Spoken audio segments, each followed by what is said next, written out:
Ayan, lumaki kasi ako sa farm, Your Honor.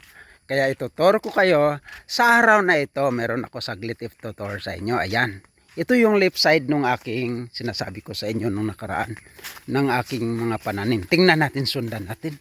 Bilis-bilisan natin kasi mahaba ito.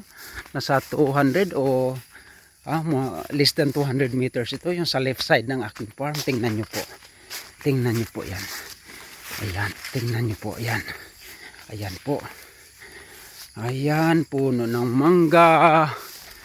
Ayan, tingnan nyo po. Parang ginawa ko siyang bakod. Ayan, bilisan natin kasi mahaba ito. Ayan, yung may puno ng pomelo. Ayan, pomelo. Ayan, abstract na po ito. May puno ng goyabano. May puno ng kasoy. Ayan, puno ng goyabano. Ito yung masarap na makupa sa buong mundo. Ayan po. Ito po yung goyabano na masarap din. Ayan po. Nakamasarap na goyabano. Ito po, pomelo. Star apple. Ayan po. Kay Mito ang tawag sa atin. Pomelo. Tapos merong star apple again. Ayan, ang daming tanim, parang nakabakod po yan, oh.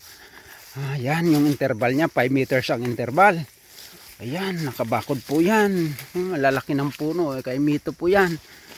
Ayan.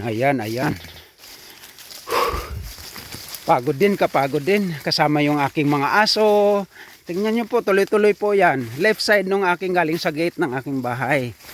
Ayan po. And then sa boundary, meron kakamangha po dito. Ibang bakod na naman yung inyong ibang tanim na naman. Ayan po. Ito po yung boundary. Yan, boundary po ng aking tanim. At ang nakalagay dito, mamamangha kayo. Tingnan nyo po, oh. Tingnan nyo po, oh. Ayan, papunta doon. Ayun, puro po yan. Ang tawag dito, yung orange at saka citrus. Ayan, hanggang doon po yan sa labas. Mga 300 meters yan doon. Nakalinya ba interval ng 5 meters po yan. Namumunga na yan. Nandun sa taas namumunga na eh. Ayan po. Konting pasilip yan. Bibidyohan ko yan sa susunod. Ang kanyang bunga. Bye bye.